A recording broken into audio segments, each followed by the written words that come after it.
What is going on, YouTube Nation? This is Dark Dividend. If you guys are new to my YouTube channel, make sure you subscribe and hit the notification bell so you don't miss future videos. So I'm doing my taxes. And guess what? All three of these high yield dividend stocks that are cheap, you have to do K1s for these. So I actually hire somebody to do my taxes. The headache. I got a lot of sources of income flowing around. So I got to, being a travel nurse, you got to cross your T's, dot your I's, documentation, everything. So it's important. But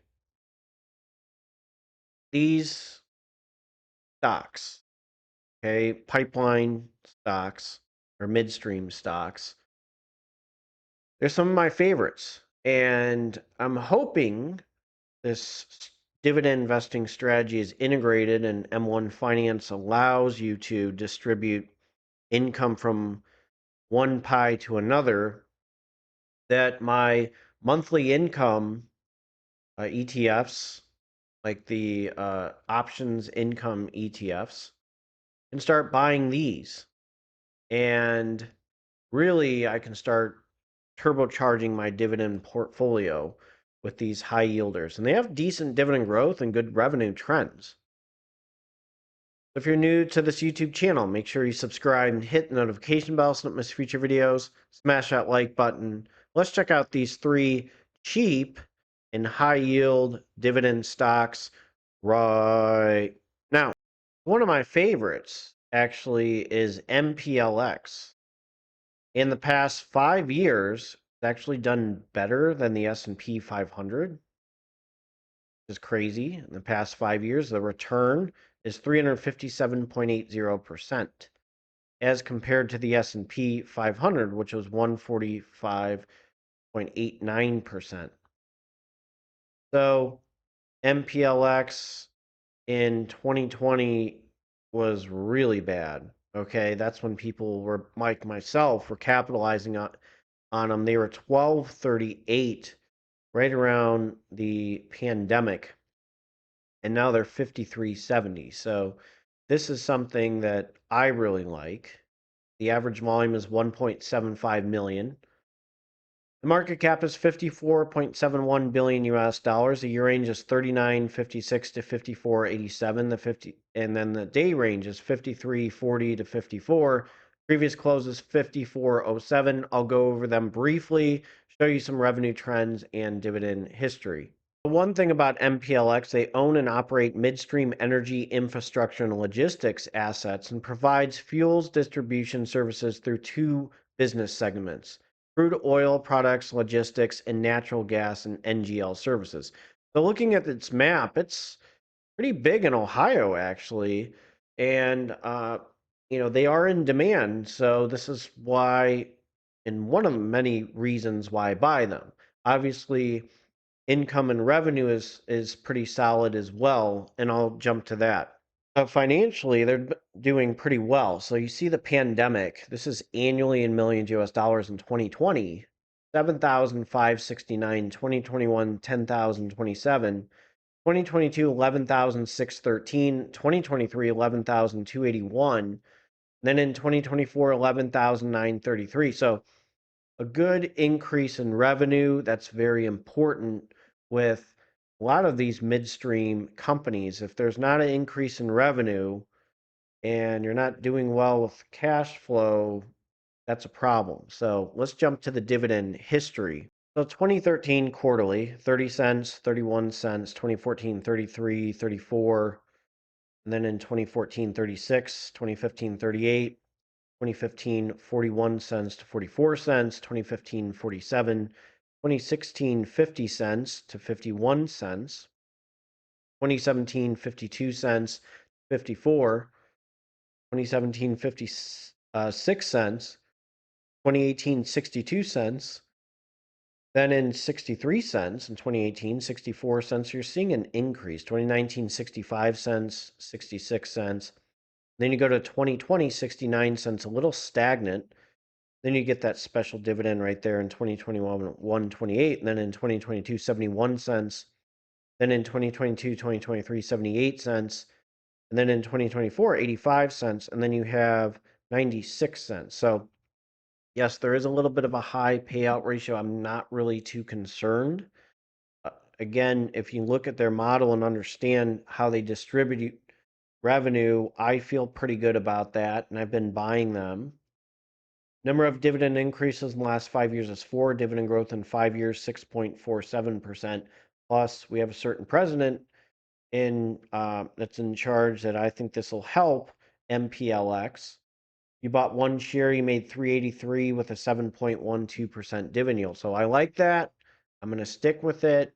Yes, I know it's a high payout ratio according to Zacks, but again, understand their cash flow and how they distribute their dividend, because you have to understand that, yes, the board of directors makes a call.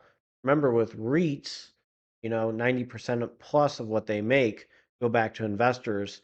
I want you to do a little bit of digging and understand why and how these guys distribute their um, cash flow.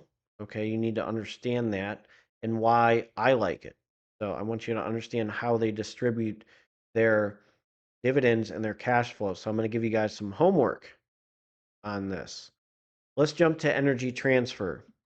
So the next one I want to go over is energy transfer. It's sitting at 1860. This one is very nice right now, and actually it has beaten the S&P in the past 5 years. It was down big time, and look at it making a comeback. 1860, and it's up 254.29% versus the S&P 145.89% in the past 5 years. So I want you guys to, again, understand free cash flow. Look that up. Do your homework, okay, with that. The average volume is 16.65 million. The market cap is 63.68 billion US dollars. Its year range is 1490 to 2145.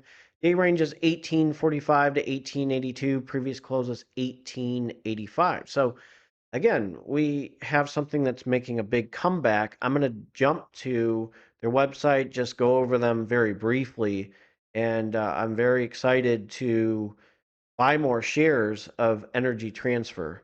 So again, pipelines. I like their pipeline. So, and they say on their website, our modern lifestyles, the oil and natural gas products that move through the pipelines are an integral part of their modern way of life. From the clothes you wear and the food you eat to the transportation you use, oil and natural gas touch your life in thousands of ways you have never imagined. So, again, renewable energy, okay. Natural gas is a common backup fuel for intermittent renewable energy sources like solar and wind, and is a key ingredient in manufacturing wind turbine blades. So, remember that. And don't forget, oil and natural gas are used widely in healthcare as feedstock for pharmaceuticals and plastic medical supplies. Natural gas is also used to cook our food. It is also used to make ammonia, a major component of fertilizers that farmers use to grow crops. So don't forget about that. And again, they say with household, our homes are full of products that are made from natural gas and oil, from construction materials to decor and kitchen necessities. Many items are more affordable due to petroleum. So again, these companies are in demand. So they got pipelines to move natural gas through pipelines, oil and natural gas. We have a lot of resources in the United States. Remember that. So let's jump to the revenue trends and dividend history. So these guys have exploded. This annually in millions US dollars, 2020, 38,954. Look at that drop. And then 2021, 67,417. 2022, 89,876. 2023, 78,586. And then 2024, 82,671. Now, again, look up the free cash flow. I feel confident with their free cash flow. Again, you got to do your due diligence and research, but just providing my rationales for entertainment purposes, why I'm buying these and why doing K1s is a headache, but it's well worth it in the long run. Now let's jump to the dividend history of it. Look at 2020. It was 31 cents to 15 cents.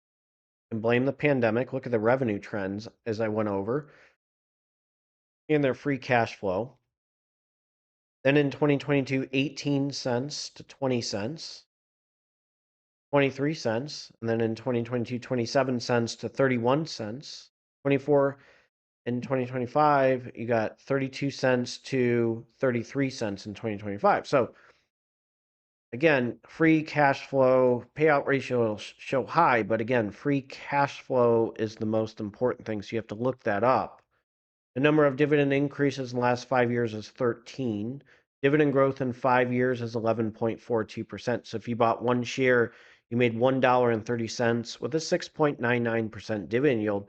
That is good. Again, look up the free cash flow. I'll say that 1,000 times when it comes to companies like Energy Transfer, MPLX, and this last one, which is Enterprise Product Partners. And it's right almost, I mean, in the past 5 years, it is almost in line with the S&P 500, sitting at 3385. In the past 5 years, it's up 132.49%. The S&P's been up 145.89%. So its average volume is 4.58 million. The market cap is 73.37 billion US dollars. Year range is 2737 to 3463. Day range is 3364 to 3414. Previous close is 3410. Let's look a little bit into enterprise product partners. They're one of the largest publicly traded partnerships and a leading North American provider of midstream energy services to producers and consumers of natural gas liquids, crude oil, refined products, and petrochemicals. They have 20 deep water docks. They have greater than 50,000 miles of pipeline, 26 fractionation facilities. So that's one thing. This is very important. Again, 50,000 miles of pipeline. Let's jump to the revenue trends and dividend history. So looking at 2020, okay, that it was a drop. This is annually in millions US dollars, 27,200, 2021 40,807, 2022 58,186, 2023 49,715, 2024 56,219. Again, free cash flow, you got to look that up, but I feel pretty good with everything that's going on with them. And I'm going to jump to the dividend history. I'm going to start in 2020. That's when the pandemic was bad. Revenue was not good. So 45 cents. And then in 2022, making the comeback, 47 cents. Then 48 cents in 2022, 2023, 49 cents. 50 cents in 2023, 2024, 52 cents. And then 2024, 2025, 53 and 54 cents. So the number of dividend increases in the last year is 8. Dividend growth in 5 years, 4.07%. A little bit slower, but still, look at that high yield, 6.32%. And if you bought one share, you made 214. So I own all three of these. I plan on being long in them. Again, I'll say this one last time. Look at the free cash flow. That is the key. I just went over revenue trends, but free cash flow is the big thing with these guys, the big indicator if it's good or not. I feel good with it. I'm going to stick with it. So I'm just telling you. If you're new to this YouTube channel, make sure you subscribe and hit the notification bell so not miss future videos. I will have a video for you tomorrow.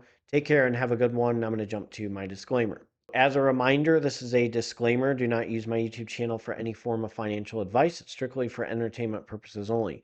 Investing is a big risk. You can gain money, can lose money. So be aware and do your due diligence. Go to a financial advisor for financial advice and a tax advisor for tax advice. You have to do your due diligence when you make investments. You don't have to buy things because I buy things. I'm being very transparent for entertainment purposes only why I am investing in these stocks. You can lose money when you make so be aware that due diligence needs to be in place. And you need to make very smart financial decisions, which is why you should go to a financial advisor. Take care and have a good one.